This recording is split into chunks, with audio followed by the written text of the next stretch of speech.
एक गांव में एक अमीर आदमी एंटर होता है। वहां पे वह एक लड़के से पूछता है कि इस गांव के मुखी का घर किधर है।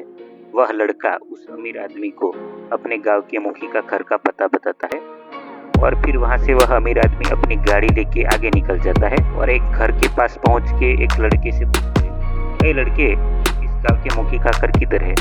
तो वहां पे वह लड़का उस अमीर आदमी को कहता है कि यह इस गांव के मुखी का ही घर है और मैं मुखी का बेटा हूँ।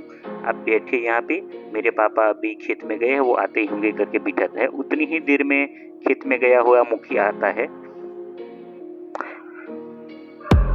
मुखी खेत से आने के बाद अमीर आदमी से मिलता है तो वह पहले तो उससे अपने हालचाल वगैरह पूछता है।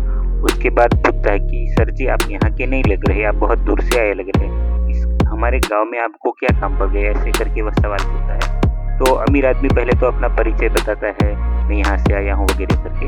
फिर कहता है कि देखो, बात ऐसी है कि हम आपके ये जो पूरा विस्तार है ना, उसको लेके एक बहुत बड़ा बिजनेस प्लानिंग कर रहे हैं और आपको हमें इसमें समर्थन देना है। ऐसा करके अपनी जेब से कुछ पैसे निकाल के वह मुखी के हाथ में देता है। मुखी पैसे देखते ही पूछता है कि सर जी, आपने पैसे तो हमें बहुत सारे दे दिए, लेकिन काम क्या है ये तो पहले बताओ।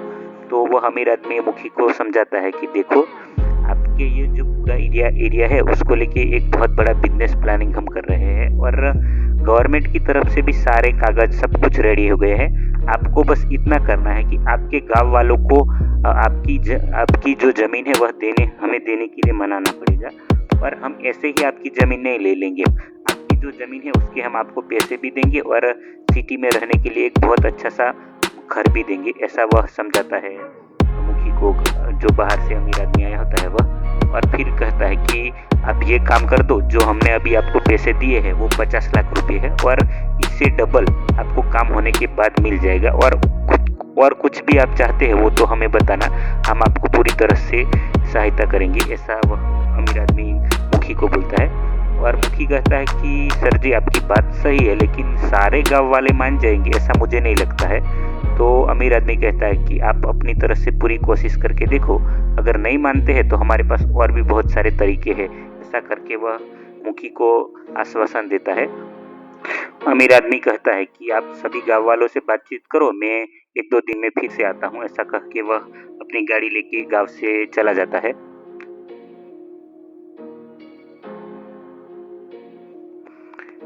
फिर मुखी अपने बेटे को बुलाता है कि बेटे इधर आकर के बेटे को बुलाता है और कहता है कि जा और हमारे अपने गांव के जो कोतवाल है उसको बुला के लेके आ। तो फिर वह मुखी का बेटा होता है, वो कोतवाल को बुलाने के लिए जाता है। मुखी का बेटा कोतवाल के घर जाता है और कोतवाल को कहता है कि मुखी का बेटा कोतवाल के घर जाता है और कोतवाल को बुला के लाता है। कोतवाल मुखी के घर आता है और सबसे पहले तो मुखी से मिलने के बाद हालचाल पूछता है, क्या चल रहा है खेत में वगैरह, ये सब कुछ बात करता है। और उसके बाद मुखी से पूछता है कि बोलो क्या काम है, कुछ जरूरी काम है क्या, अभी तो कोई त्योहार नहीं आ रहा, कुछ नहीं तो क्या बात है। फिर मुखी कहता है कि हमारे गांव से रिलेटेड एक बहुत ही जरूरी मुद्दा है, तो तुम कल 11 बजे सबको मेरे घर पे बुला के लाओ, हमें सबको मिलना है गांव वाले को और कोई भी नहीं छूटना चाहिए, पूरे गांव को बुला के लाओ, ऐसा मुखी कहता है। उसके बाद कोतवाल पूरे गांव में ढंढेरा पीटता है कि कल दोपहर 11 बजे मुखी के घर पे सबको आना है और सबको फरजात बुलाया गया है, हमारे गांव से रिलेटेड कोई बहुत ही जरूरी मुद्दे पे बातचीत करनी है मुखी को करके। तो फिर सब गांव वाले को वह एक जगह से दूसरी जगह जाके बुलाता है। फिर धीमे धीमे सारे गांव वाले दूसरे दिन 11 बजे मुखी के घर आना शुरू हो जाते हैं। सबके आ जाने के बाद मुखी सबसे पहले तो सबको अपना हालचाल पूछता है और उसके बाद सीधे मुद्दे पे आ जाता है कि कल हमारे गांव में एक आदमी आया था बाहर से और वो हमारे पूरे विस्तार को लेके वो कुछ बहुत बड़ा बिजनेस प्लानिंग कर रहे हैं और सरकार की तरफ से भी उन्हें सारी मंजूरी मिल गई है, सारे कागज भी रेडी हो गए हैं। तो वो हमारी जमीन लेना चाहते हैं और हमें 1 एकड़ के बदले 5 लाख रुपए और सिटी में रहने के लिए एक घर देने की बात कर रहे थे।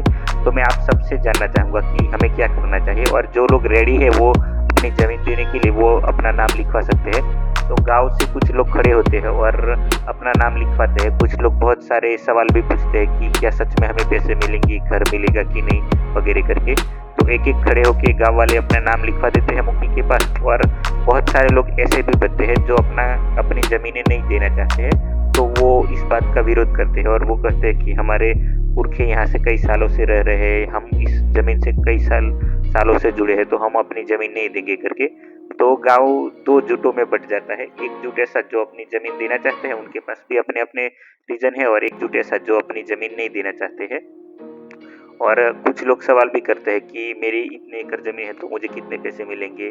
तो ऐसे करके ये सभा खत्म हो जाती है और उसके बाद जो मुखी है वो बाहर से जो अमीर आदमी आया था उसको फ़ोन करके बताता है कि कुछ लोग ज़मीन देने के लिए रेडी है, लेकिन बहुत सारे लोग ज़मीन देने के लिए अभी भी इनकार कर रहे हैं। तो सामने से उनको वो अमीर आदमी रिप्लाई देता है कि आप टेंशन मत लो, जितने रेडी हैं उनके कागज़ रेडी रखवाओ, मैं कल आता हूँ, और जो नहीं रेडी हुए हैं उनके लिए हमारे पास और भी बहुत सारे रास्ते हैं। फिर वह अमीर आदमी अपने मालिक को फ़ोन करता है और कहता है कि सर जी, आसानी से सारे गाँव वाले मान जाएंगे ऐसा मुझे नहीं लगता है। अभी मेरी मुखी से बातचीत हुई है, आपको दूसरे रास्ते के बारे में भी सोचना कंटिन्यू रखना पड़ेगा, क्योंकि यहाँ पे शांति से ये मसला हल होगा ऐसा मुझे नहीं लगता है।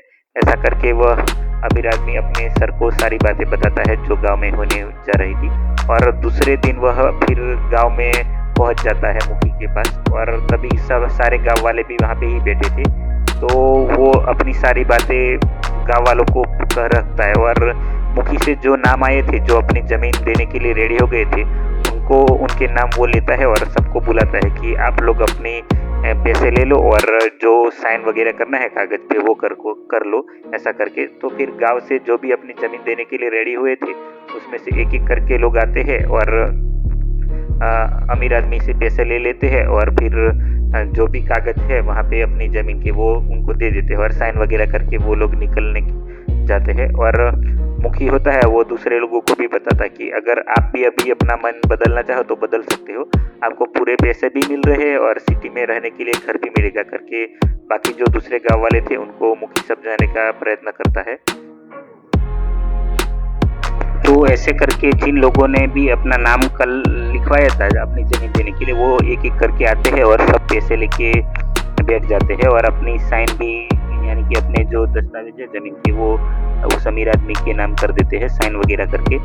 और जो बैठे लोग होते हैं वो देखते रहते हैं और वो सोचते हैं कि हम क्या करेंगे आगे, हमारे साथ क्या होगा, ये वो लोग सोचते हैं। और जो अपनी ज़मीन दे देते हैं वो भी ये थोड़े विचार में रहते हैं कि हमें सिटी में रहने के लिए घर कैसा मिलेगा, हम वहाँ पे जाके क्या काम करेंगे, ये सब कुछ वो लोग भी सोचते हैं।